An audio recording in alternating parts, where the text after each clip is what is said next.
দৃশ্যে কোনো একজন হ্যাকার কম্পিউটারের সামনে বসে খুব দ্রুত টাইপ করছে আর কম্পিউটার স্ক্রিনে বেশ কিছু এলোমেলো সংখ্যা অ্যানিমেটেড হচ্ছে। ব্যাকগ্রাউন্ডে একটা রোবোটিক সাউন্ড হচ্ছে। তার কিছুক্ষণের মধ্যেই ওই ব্যক্তি বলছেন তার সব হ্যাক করে ফেলেছে। তবে বাস্তবে হ্যাকিং আসলে ততটা সহজ কাজ নয়, বেশ কঠিন একটা কাজ। তবে আপনি কাউকে ফাঁদে ফেলে তার ওয়েবসাইটের অ্যাক্সেস নিয়ে নিতে পারেন, এমনকি তার কম্পিউটার বা মোবাইলের অ্যাক্সেসও নিয়ে নিতে পারেন। কি একটু ধোঁয়াশা লাগছে? কখনো বলছি হ্যাকিং অনেক কঠিন বিষয়, আবার কখনো বলছি সহজ। ভিডিওটা কন্টিনিউ করুন, আপনারাই বুঝতে পারবেন যে হ্যাকিং আসলে কঠিন নাকি সহজ। কিভাবে আমাদের ওয়েবসাইটে অ্যাক্সেস নিয়ে নিচ্ছে হ্যাকাররা, বা আমাদের মোবাইল বা কম্পিউটারে অ্যাক্সেস নিয়ে দিচ্ছে, বা আমরা কিভাবে হ্যাকারের হাত থেকে নিজেদেরকে রক্ষা করতে পারি। হ্যাকিং এর আগে অন্ত নিয়ে আলোচনা করার জন্য আপনাদের সাথে থাকছি।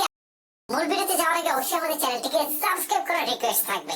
হ্যাকিং কিন্তু বেশ কয়েকভাবে করা যায়, তবে হ্যাকিং এর তিনটি পপুলার ওয়ে নিয়ে আলোচনা করব। হ্যাকিং এর সবচেয়ে বেশি পপুলার ওয়ে হচ্ছে সোশ্যাল ইঞ্জিনিয়ারিং বা ফিশিং। তারপরই রয়েছে মেলওয়্যার বা ইনজেক্টিং ডিভাইসেস। তারপর রয়েছে ক্র্যাকিং পাসওয়ার্ড। প্রথমে কথা বলি সোশ্যাল ইঞ্জিনিয়ারিং বা ফিশিং নিয়ে। এই ধরনের হ্যাকিং এ হ্যাকার আপনাকে ফাঁদে ফেলে আপনার ওয়েবসাইট, কম্পিউটার অথবা মোবাইলে অ্যাক্সেস নিতে পারে। যেমন সোশ্যাল মিডিয়াতে হ্যাকার একটা ফাঁদ পাততে পারে, আর এখানে সে হয়তো কোনো একটা লোভনীয় কিছুর একটা অফার দেবে। ধরেন এখন রয়্যাল এনফিল্ড নিয়ে মানুষের মধ্যে খুব বেশি আগ্রহ। সেই ক্ষেত্রে হ্যাকার করবে কি, এমন একটা পোস্ট করবে, সে বলবে যে এখন যদি আপনি রয়্যাল এনফিল্ড বুক করেন তাহলে 50% ছাড়ে এটা আপনি কিনতে পারবেন। এটার জন্য 1 টাকাও অগ্রিম দিতে হবে না। এটা দেখে আপনি সাথে সাথে ক্লিক করবেন এবং আপনাকে বলবে যে এখানে একটা সাইন আপ করতে। সাইন আপ করার জন্য হয়তো দুইটা অপশন দিতে পারে, একটা দিতে পারে ফেসবুক, একটা দিতে পারে হচ্ছে আপনার জিমেইল। তখন আপনি সহজে করার জন্য হয়তো আপনার ফেসবুক আইডিটা ইউজ করতে যাচ্ছেন। ক্লিক দেওয়ার পর প্রথমে আপনাকে ফেসবুকের আইডি দিতে বলবে, তার নিচে পাসওয়ার্ড দিতে বলবে।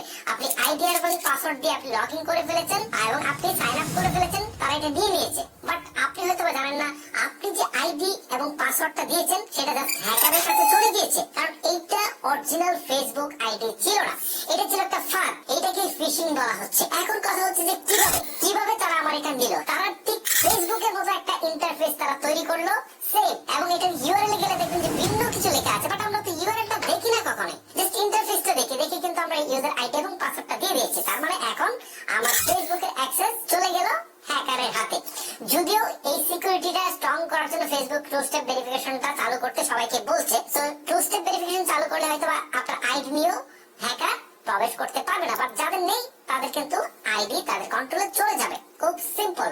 এখন কিন্তু এই ওয়েটা বেশি ব্যবহার করছে। আবার অনেক ক্ষেত্রে দেখা যায় যে অনেকেই বিভিন্ন মেইলের লিংক পাঠায়, আবার অনেকেই দেখা যায় যে ফেসবুকের নোটিফিকেশনটা এমন ভাবে পাঠায়, এটা নিয়ে আমি একটা ভিডিও করেছিলাম, যে দেখে মনে হবে যে ফেসবুক থেকে নোটিফিকেশনটা এসেছে, বাট না, তারা হচ্ছে ওইরকম একটা প্রোফাইলের নাম দিয়ে হচ্ছে নোটিফিকেশনটা ওইভাবে শেয়ারিং এর মাধ্যমে পাঠায়। তখন কিন্তু আমরা সেইখানে ফাঁদে পা দিয়ে তাদেরকে কিন্তু লিংকে প্রবেশ করে আমাদের ফোনের অ্যাক্সেস কিন্তু আমরা দিয়ে দিচ্ছি। সো এইটা কিন্তু ইউজ করে অনেকেই অপব্যবহার করছে হ্যাকাররা। তারপরে দেখা যায় যে আইডি ফেরত দেওয়ার জন্য অনেকের কাছে টাকা যাচ্ছে। এইটা থেকে যদি আপনি নিজেকে রক্ষা করতে চান তাহলে মাস্ট বি আপনাকে যে কোনো প্রকার লিংকে ক্লিক করার আগে ভালো করে দেখে শুনে তারপর হচ্ছে লিংকে যেতে হবে। তারপরে কথা বলবো মেলওয়্যার বা ইনজেক্টিং ডিভাইস। এই ধরনের হ্যাকিং করতে গেলে আপনার একদম প্রো লেভেলের হ্যাকিং এর জ্ঞান থাকতে হবে। এই ধরনের হ্যাকাররা সাধারণত কোডিং এবং নেটওয়ার্কিং এ বেশ ভালো জ্ঞান রাখে। আর এই ধরনের হ্যাকিং এ হ্যাক করতে গেলে হ্যাকাররা প্রথমেই কোনো একটা ওয়েবসাইট হ্যাক করার আগে সেই ওয়েবসাইট নিয়ে বেশ কিছু সময় ধরে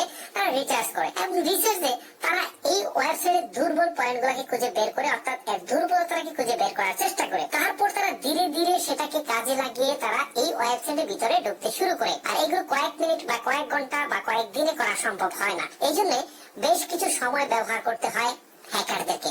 আর দীর্ঘ সময় গবেষণার পর তারা ওয়েবসাইটের উইক পয়েন্টগুলো নিয়ে ধীরে ধীরে তাদের ওয়েবসাইটের নিয়ন্ত্রণ তাদের হাতে নিয়ে নেয়। যেহেতু এই হ্যাকিং গুলা সুনির্দিষ্ট কোনো টুলস প্রয়োগ করে করা যায় না, বা এখানে কোনো ফাঁদ পেতে করা যায় না, সো এইটা করতে গেলে তাদেরকে অনেক বেশি নিজস্ব বুদ্ধিমাত্রার ব্যবহার করতে হয়, সেই সাথে প্রযুক্তির ব্যবহারও করতে হয় অনেক বেশি। বিশেষ করে নেটওয়ার্কিং এর উপর অনেক বেশি জ্ঞান থাকতে হয়, কোডিং এর উপর অনেক বেশি জ্ঞান থাকতে হয়। সবগুলো সমন্বয় করে কিন্তু একজন হ্যাকার এই কাজটুকু করতে পারে। আর এই ধরনের হ্যাকিং আপনি চাইলেই একদিন বা 2 দিনে কোনো একটা ভিডিও দেখে বা টিউটোরিয়াল দেখে আপনি করে ফেলতে পারবেন না। এটার জন্য আপনাকে নেটওয়ার্কিং বা কোডিং এর উপর একটা বিশাল দখল থাকতে হবে, এবং নিজস্ব বুদ্ধিমত্তা দিয়ে কিন্তু আপনাকে এই বিষয়গুলোকে সলভ করতে হয়।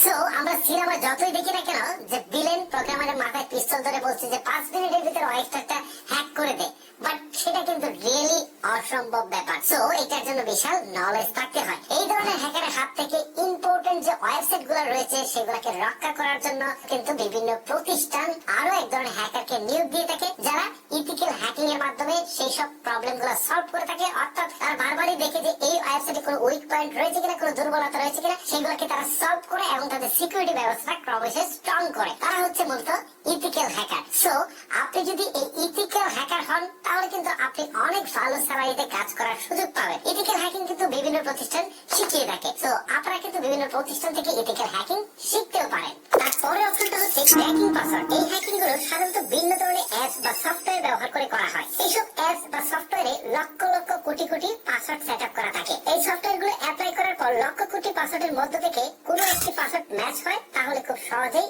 ইউজার এই পাসওয়ার্ড হ্যাকিং করতে পারে। সাধারণত সহজ সরল পাসওয়ার্ড থাকলে এই ধরনের সফটওয়্যার বা অ্যাপস দিয়ে খুব সহজেই বের করা যায়। যেমন অনেকে আছে যারা হচ্ছে 7, 8, 9 বা 3, 2, 1 এই ধরনের পাসওয়ার্ড দিয়ে থাকে।